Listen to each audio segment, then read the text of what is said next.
Tá bom. Então, vamos lá. Boa tarde.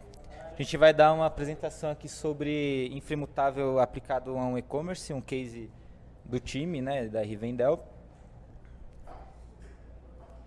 Então, vamos lá.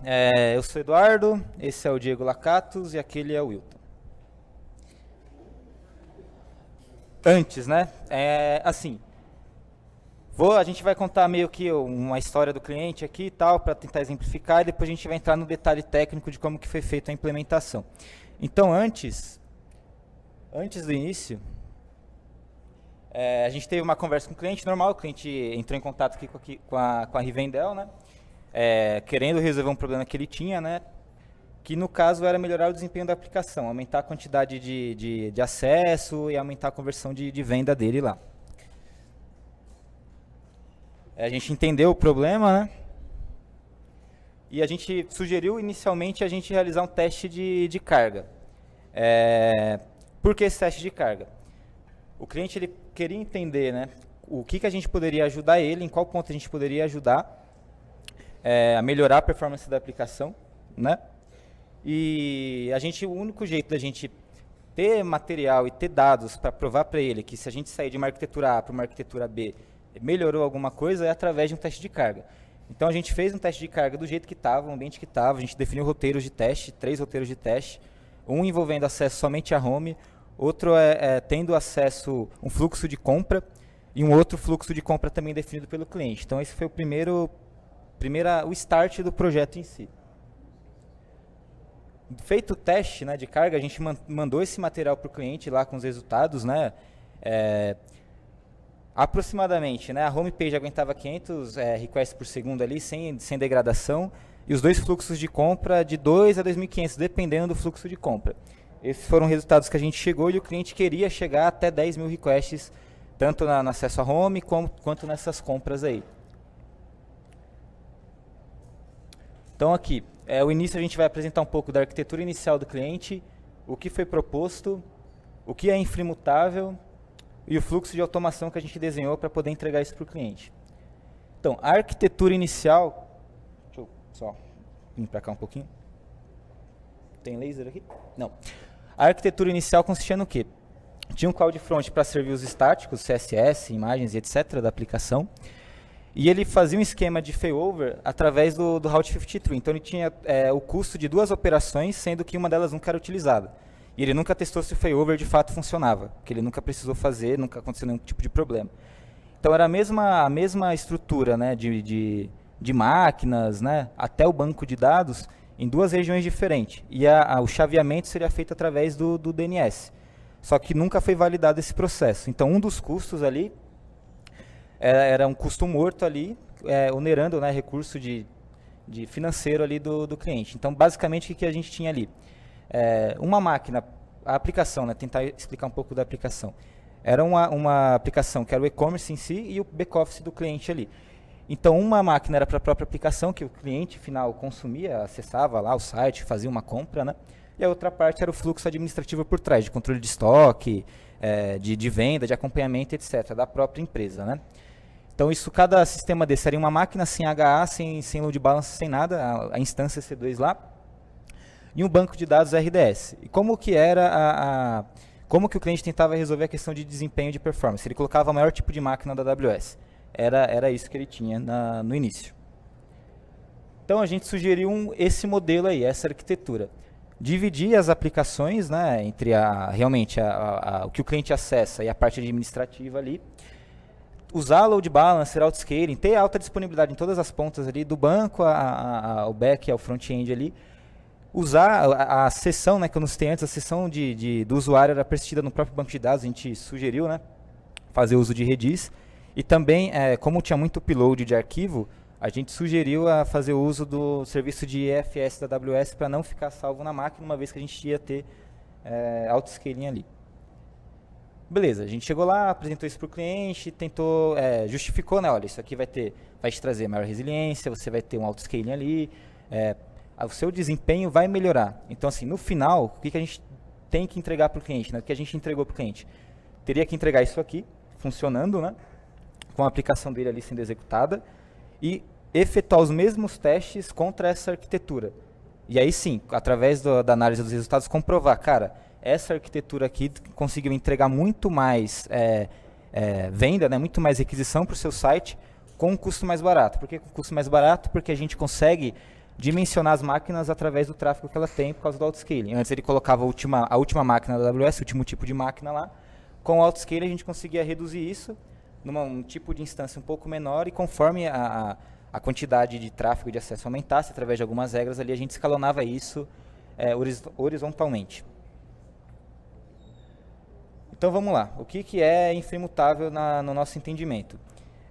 Basicamente, inframutável consiste em quê? Você pegar a cada nova release, a cada nova versão de software que você tenha, você pegar o seu artefato e construir do zero. Então a gente está falando de instância EC2. Então o que seria isso? A gente vai pegar, vai empacotar uma imagem baseada em algumas regras que a gente tem, a gente vai gerar essa imagem na AWS lá, vai colocar o software do cliente lá dentro e vai gerar essa AMI e deixar disponível para ser usado. Então esse desenho representa bem que é o quê? A cada processo de mudança, né, aqui, esse change aí no meio, significa o quê? Que você vai empacotar um novo servidor com a sua aplicação. E aquele cara lá fica de artefato até para você fazer um rollback se você precisar. E você não tem aquela questão de gerenciamento onde você fica alterando o estado do servidor várias vezes. Então tem uma série de benefícios, né, desde a degradação do próprio SO. Você instalou uma instância hoje, daqui 6 meses você vai ter que ficar aplicando patch de atualização e etc. Isso envolve tempo e tem uma degradação nisso. Tem até um estudo do Heroku que eles falam só sobre isso, que eles chamam de erosão. Esse é um benefício. Outro benefício você consegue validar o seu processo, tanto de provisionamento como de instalação do seu software, sempre. Então você ganha esses benefícios. Em contrapartida, tem algumas coisas que você tem que se adequar na sua aplicação, que aí os meninos vão comentar mais para frente depois. Então, como a gente vai chegar nesse ponto? A gente tem uma arquitetura que a gente quer construir para o cliente, a gente definiu que vai ser inframutável, mas como a gente vai fazer? Então, analisando as ferramentas que existem, né, no mercado, a gente chegou na conclusão do que? A gente vai usar o Ansible para fazer a gerência de configuração, a gente vai usar o Terraform para lidar com os recursos de nuvem ali, subir instância, subir RDS, criar autoscaling, etc. E a gente vai usar o Packer para fazer o processo de empacotamento dessa imagem. Então, só passar um próximo slide aqui. Deixa eu voltar aqui então. Só para explicar essa parte antes de passar para o meio para quem de fato fez a implementação. O que acontece em cada uma dessas etapas aqui? Qual que é a ideia? Só para explicar bem rapidinho o que cada ferramenta faz. Com o Packer, o que a gente conseguiria fazer? A gente pega uma instância de base lá e fala, olha, a minha instância é um Ubuntu XPTO. Sobe essa instância lá para mim. Beleza. Eu vou ter um Ansible e esse Ansible meu vai logar nessa instância através do Packer ali, vai instalar as paradas e vai provisionar o que eu preciso. Vai empacotar, gerou a minha AMI bonitinha ali. O Terraform vai fazer o quê? Além de criar a infraestrutura de base que a gente tem, VPC, Subnet, etc., RDS, a parte do deploy, né, do chaveamento entre versão N e versão N mais 1, a gente fez com o Terraform. Então ele ia ser responsável de pegar esse artefato, que é a AMI construída, pronta, e trocar do seu pool de máquinas ali que estão embaixo do seu load balancer. Troca para nova versão, mata as versões antigas. Deu errado, rollback, nova N-1, essa aqui a gente analisa depois, pega esse artefato e testa em alguma outra conta.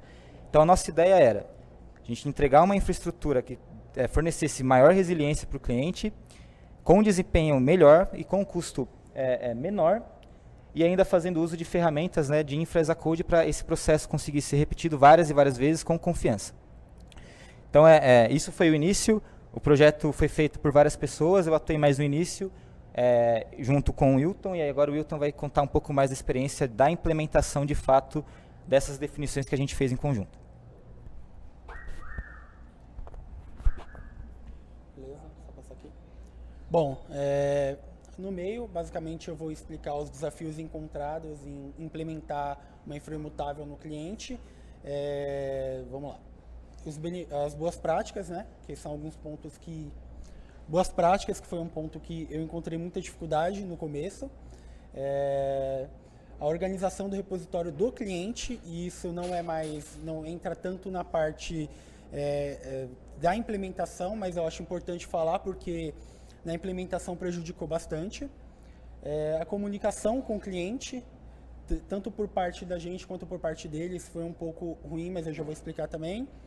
O Git Flow, que é uma coisa que, quando eu entrei na Rivendell, eu não tinha ciência de quão importante é, e nessa implementação foi onde ficou bem claro para mim que a falta de um Git Flow num ambiente é muito, muito prejudicial em qualquer implementação que você vai fazer.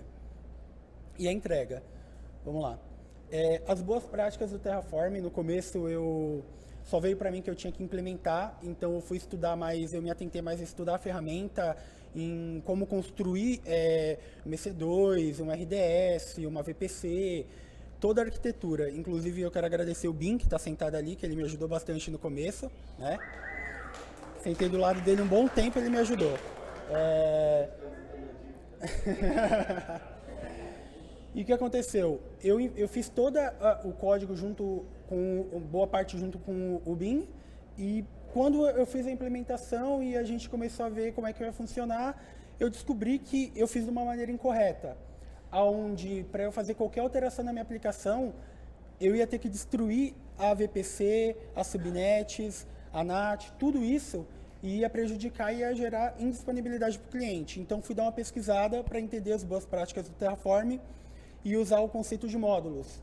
Eu encontrei um artigo no Stack Overflow onde falavam bastante disso. Eu fui dar uma lida, passei para o Eduardo que estava comigo nesse início, a gente entendeu que teria que ser mudado, e esse desafio para mim foi onde eu escrevi uma coisa e não usei ela e tive que reescrever em módulos para conseguir implementar no cliente. Isso gerou um tempo maior, né, de entrega para o cliente, e uma experiência para mim entender que antes de qualquer ferramenta, por mais que você não entenda ela, você tem que procurar implementar as boas práticas. Acho que esse foi um dos desafios que eu considero o mais importante, assim, para eu ter passado, que eu levei algumas semanas para fazer e depois eu tive que desfazer e levei mais uma semana para fazer de novo. Eu acho que tive um retrabalho, né? Agora, a organização do repositório. No cliente, eles não tinham um Git Flow. Então, o que acontecia? Eles commitavam tudo na master. Eles não tinham um modelo onde eles tinham uma branch QA, uma branch developer. Eles commitavam tudo na master e se ia gerando lixo, eles só jogavam isso para dentro da aplicação mesmo em PRD, né, e atualizavam o código. Era a única coisa que eles faziam. E para eu poder testar a infra deles foi baseada em tag. Então eles precisavam fechar uma tag para eu poder testar qualquer alteração que eu fazia no código do Terraform. Ou qualquer alteração que tinha no Ansible, eles precisavam fechar a tag para poder testar. Então isso puxa um pouco a parte da comunicação, porque ficava difícil eu pedir para o cara toda vez fechar uma tag depois de atualizar um bug que eu encontrei. Então eu acredito que a falta de organização no repositório era um ponto que eu teria atacado mais forte, principalmente para essa entrega. Porque demorou muito para eu entender que toda vez que eu precisasse atualizar, eu ia ter que pedir uma tag, então eu tive que pedir acesso, eles tiveram que homologar se eu poderia ter acesso para fechar a tag, se não ia prejudicar a produção deles. Então acho que a organização, em outros termos, me ferrou bastante no projeto também. A comunicação, porque quando eu tentava falar com um cliente, ficava meio que era um telefone sem fio. Eu falava, deixava no Slack. Ele também, eu entendo que os devs tinham as demandas deles para entregar, assim como eu tinha minha demanda para entregar. Então, ele estava mais, se não era algo que estava prejudicando a demanda dele, que ele tinha que entregar, eu senti um pouco de falta de atenção no que eu estava pedindo. Então, acho que isso gerou, como posso dizer, um tempo maior ainda na entrega do projeto. Porque eu tive que ficar pedindo para o CEO deles, conversar com eles, para eles poderem falar comigo. A gente teve a implementação de um Scrum no time para cobrar eles. Quando teve a entrega do ambiente de QA, também demorou muito a validação deles, então alguns bugs que a gente poderia ter corrigido se tivesse uma comunicação maior, demorou mais tempo para corrigir. E eu acho que a comunicação também é muito importante. Eu acredito que agora, com o modelo novo da Rivendell, em ter um Scrum em cada time, está ajudando bastante na entrega de projetos mais rápidos. Acho que bugou. Ué?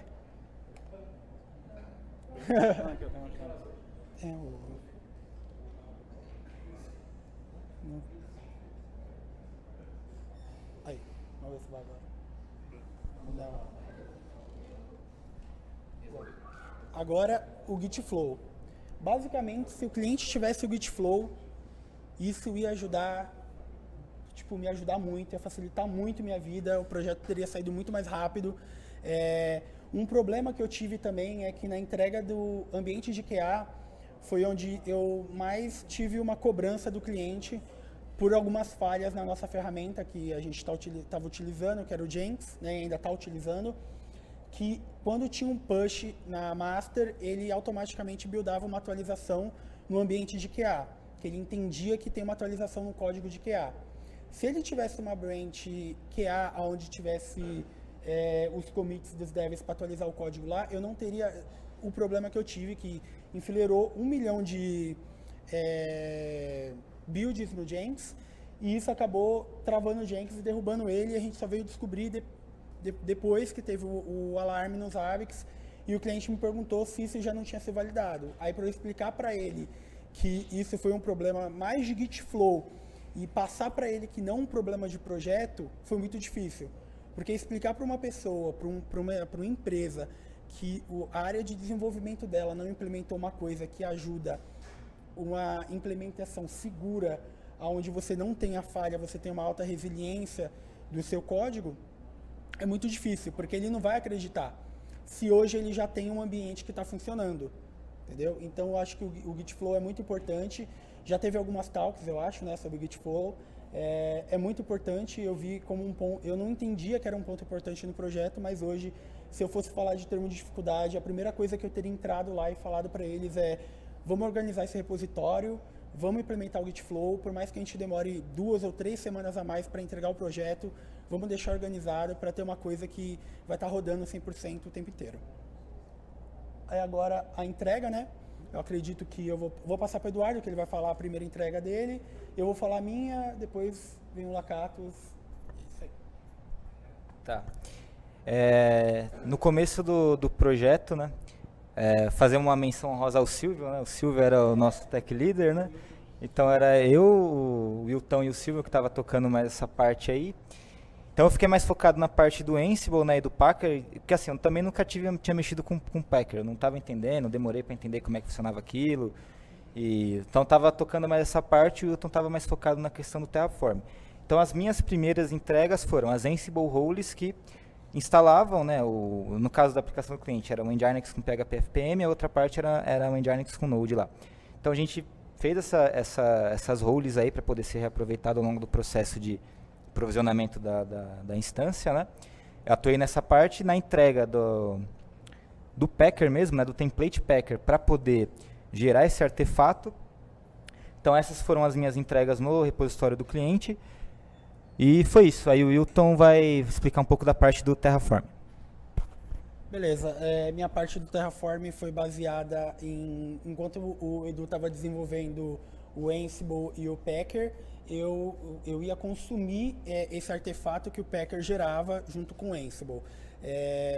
Então, eu acho que a parte que eu fiz foi escrever o código, escrever a infra do cliente como código no Terraform, testar, fazer as validações, sentar do lado do Eduardo e ver que alguns bugs a gente precisava corrigir, algumas coisas a gente precisava entender melhor a aplicação do cliente para buildar, para melhorar.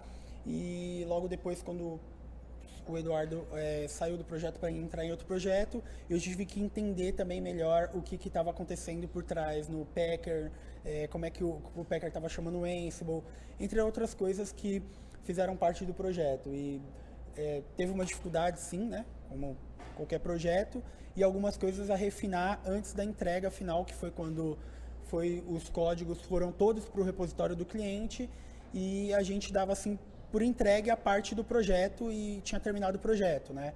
E aí agora o Lacatus vai falar a parte dele, né? Que é a parte mais importante que eu acredito, que é a parte da migração. É o final. Então assim, a gente teve todos esses problemas, né?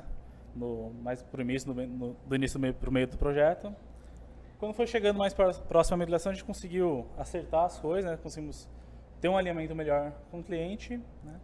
Entregamos tudo que a gente precisava e a gente foi marcar a data da migração, né? Porque, além de construir essa nova infra, um dos objetivos do projeto era reduzir o custo, né? Que eles estavam hospedando em São Paulo, e levar esse ambiente para a Virgínia, que a gente sabe que é bem mais barato, né?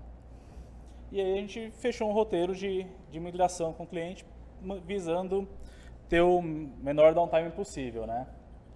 Então, na semana da migração, né, a gente criou uma rede réplica dos bancos de produção, né? Então, qualquer coisa que acontecia no banco de produção aqui em São Paulo era replicado para a Virgínia, pelo mecanismo da AWS mesmo, então não era uma coisa que eu precisava gerenciar, né? E para quê? Que quando eu fizesse a virada de chave, o meu downtime ali seria bem pequeno, né? Como sempre, a gente faz alguns testes, acha problema, né, na última hora, a gente não tem como você não achar alguma coisinha ainda para arrumar, né? E no dia da migração, o que eu fiz basicamente foi, eu peguei essa rede réplica, transformei ela numa master, né? Então ela ia conseguir atender requisição de escrita também, né? Aumentei o tipo da instância, porque era uma T2 Mitro ali, que era só para replicar, não precisava de muito poder, né? Para a produção a gente aumentou, né? Isso acabou levando um certo tempo, né? As operações de RDS são um pouco demoradas, então para promover levou uns 20 minutos e para alterar o tipo de instância uns 10 a 20 também. Então teve um tempinho um pouco maior aí, né? A gente começou a alterar os registros do route, né? Já apontando para os endereços que a gente sabia que ia ficar fixo na Virgínia. Inicializamos a stack, né? E fizemos alguns testes e algumas correçõezinhas que só na última hora mesmo o pessoal percebeu que tinha alguns problemas, né? E aí, assim, como a gente inicializou a stack, né? No Jenkins a gente tem dois jobs, basicamente. A gente tem um job que faz o build da imagem, registra ela lá na Amazon, né? Feito esse build, a gente faz um processo de deploy, que invoca o Terraform, né? O Terraform entra lá, pega a última imagem disponível, baseada na tag que a gente escolheu, e faz todo o provisionamento da infra. Ele altera o autoscale group e faz tudo que precisa ser feito para ter uma infra pronta, né? E aí, somente a hora que essa nova infra está no ar, está respondendo a requisição, a antiga morre. Então, hoje a gente consegue fazer deploys no meio do dia, né? Trocar a versão da aplicação sem downtime, sem impacto para o cliente, né? E levou 3 horas para fazer essa migração, contando com os tempos de rede réplica. E assim, eu já estou um pouquinho mais velho que o Edu e o Wilton, e eu nunca fiz uma migração tão rápido. Eu achei que ia perder o meu domingo inteiro fazendo essa migração, em 10 horas da manhã estava terminado, o cliente estava feliz já. Pronto. E aí, resultados, né? Hoje a gente tem uma arquitetura robusta, ou seja, com autoscale, com sistema mais distribuído, né? Então, se a gente perder uma zona de disponibilidade, ou se uma máquina cair, der qualquer problema, eu nem fico sabendo, né? O autoscale trata isso para mim, sobe uma nova máquina, e muitas vezes nem o cliente também fica sabendo, ninguém sabe do impacto, né? Eu vou ver só depois se tem alerta nos ABIs, alguma coisa assim, né? Processos de build e deploy são automatizados, ou seja, vocês vão lá, dá um cliquezinho no Jenkins, ele faz tudo, né? Eu não preciso ficar me preocupando em ter que acessar a máquina, fazer um processo manual, tedioso, né? E sujeito a erros, né? Hoje, o cliente consegue fazer o deploy dele sem avisar a gente, né? Eu não preciso entrar lá e eu atuar, o cliente consegue, clicando no painel de Jenkins, provisionar uma nova infra. Então, a gente empoderou o cliente nesse sentido, né? E a gente foi repetir os testes, né, que a gente fez no início do projeto, a gente foi repetir pensando na Black Friday, né? Então, durante os testes que a gente fez, a gente conseguiu fazer 3.000 compras simultâneas, sustentadas, ou seja, uma compra encerrava e outra entrava logo atrás dela, né? Durante o nosso teste de carga, a gente bateu no banco 10 vezes mais forte, né, mais frequência que no pico de um dia normal, né? E assim, esse número só não foi maior porque a gente ainda não colocou o Redis lá, a sessão do usuário está sendo feita pelo banco de dados, né? Tá no roadmap do cliente colocar isso, mas não deu tempo de fazer. Então, se a gente tivesse Redis, provavelmente a gente conseguiria atender mais requisições ainda, né? E o mais importante, não caiu em nenhum momento o site durante a Black Friday. Passou a Black Friday inteira, tranquilo, né? No único momento que teve um pouquinho, que ele começou a responder um pouquinho mais de latência, nosso monitoramento alertou, a gente escalou novas máquinas, resolveu o problema, né? E o cliente vendeu 2 vezes mais que o normal, né? Então, cliente feliz, né, que é o mais importante para a gente, né? E vamos falar algumas lições aprendidas, né? Assim, a gente usa Rundeck para orquestrar alguns workers lá. Então, por exemplo, a geração de boleto, envio de notificações para os clientes, né, para o consumidor final, era feito via Shell Script, né, na Tron das máquinas antigas. E por a arquitetura do projeto, a gente precisou usar o Rundeck, né, colocamos, funcionou legal durante uma semana. Chegou em 300 mil jobs, que lá eles executam alguns jobs a cada 5 segundos. Então, bateu 300 mil, o Rundeck abriu a perna, ele não aguentou, né? Então, a gente teve que reconstruir o Rundeck de última hora. Hoje, a gente está com umas 17 milhões de execuções já, e tranquilo, né? Nunca mais deu problema. A gente está usando Terraform, então o state file dele é muito precioso. Então, a gente já teve casos de o cliente fez o deploy lá numa tag errada, ele percebeu o erro, cancelou o job, e aí parou tudo, a gente teve que atuar, arrumando algumas coisas, né? Deu um certo trabalhinho. Né? E também, mesmo processo que a gente testa, refaz 100 vezes, ainda assim, às vezes ele falha de uma maneira que você não está esperando, né? Então, a gente sempre tem um ciclo de aprendizado e melhoria constante, né? Assim, a gente pode testar o processo, a gente sabe que o processo funciona, mas chega um belo dia, você vai rodar, ele falha e você tem que se virar, né, para resolver o seu problema. E acho que uma coisa bem legal é que assim, essa cultura DevOps que a gente tanto trabalha aqui, de ter uma colaboração, né, de ter uma integração entre esse time de operação e desenvolvimento, ela realmente ajuda a entregar um software de melhor qualidade, um produto de melhor qualidade. Até porque os problemas que o Wilton falou de comunicação e tal, a gente viu que a hora que a gente começou a melhorar, que a gente começou a fazer call diária com o cliente para acertar, né, o que tinha sido feito, o que seria feito no dia seguinte, começamos a forçar uma interação maior, a gente viu que o projeto acelerou. Né? E aí, para esse cliente no futuro que a gente tem? Né? A gente está pensando junto com eles numa arquitetura baseada em microserviços. Né? Na verdade, hoje a gente já tem um sistema rodando em produção, feito em microserviços, né? Usando o Gitflow. Né? E a gente vai falar disso em uma outra Tech Talk. Então, é isso, pessoal. Obrigado.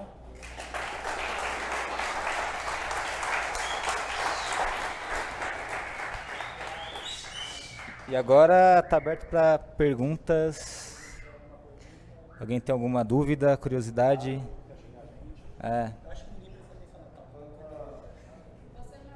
Quer o...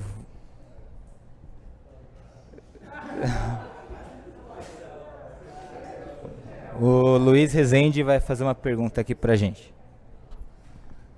O Wilton comentou que a parte do Gitflow o pessoal não utilizava e tal. E como que foi para vocês recomendarem isso para ele? Tipo, o pessoal aceitou isso numa boa? Vocês mostraram isso, o quanto era importante ter essa organização?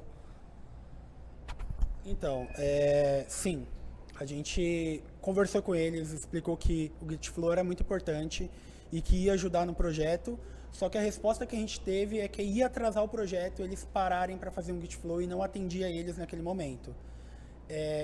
Quando que eles vieram implementar o Gitflow? Só depois que o projeto estava entregue, teve a migração, e aí a gente fez uma POC lá, na verdade eu já não estava mais no time, né?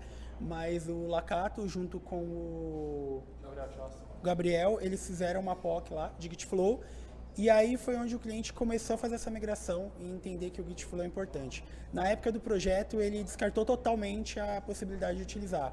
Aí meio que eu tive que aceitar que o repositório ia ter que ficar desorganizado e eu ia ter que dar um jeito de entregar aquilo de uma maneira correta.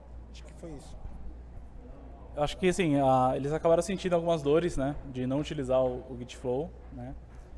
E aí eles estavam pensando já em adotar um modelo parecido com esse, né, um pouco mais organizado, né.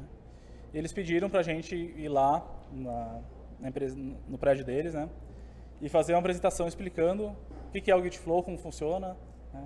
Então aí o Guilherme e o Gabriel Tiossi foram lá, fizeram uma apresentação que o cliente gostou bastante, né. E já nesse projeto que eu falei de microserviço e tal, eles estão adotando, estão sentindo que realmente tem muita utilidade, tem muito ganho em utilizar. Alguém tem mais? O que vocês acham que fez mais diferença para o cliente? Questão de benefício do cliente.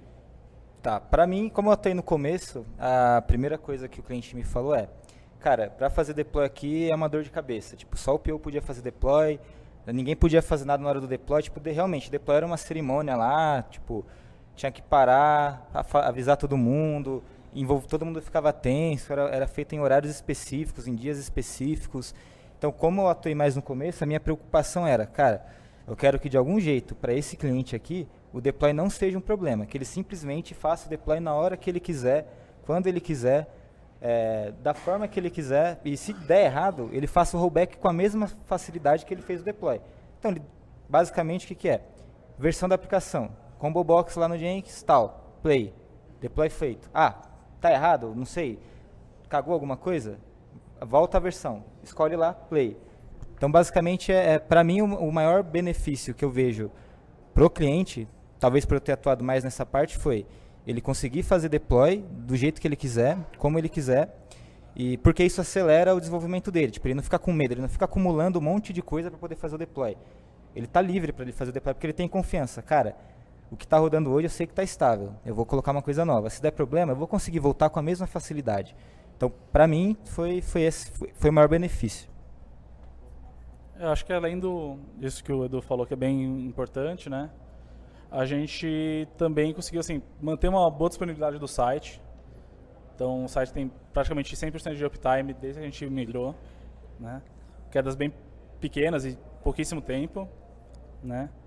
E o custo dele também diminuiu bastante. Assim, a gente conseguiu economizar uns milhares de dólares por mês para eles. Então, acho que foi um motivo também ficar feliz. Assim.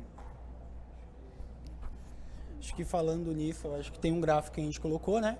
Que no começo a arquitetura do cliente não suportava compras simultâneas. E no final, no Black Friday, eu acho que é um orgulho não só para o cliente, mas para a gente também, ver que ele teve 100% de disponibilidade na Black Friday e dobrou o orçamento dele, né, de vendas.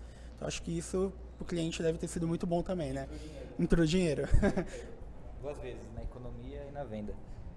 Alguém mais? Alguma curiosidade? Então, encerramos. Obrigado. Ah, tem. Não. Rollback. Temos uma pergunta.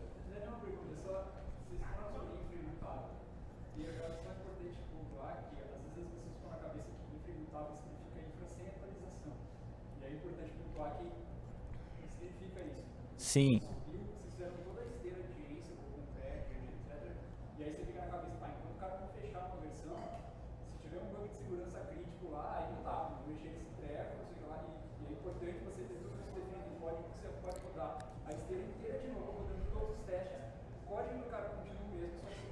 Exatamente.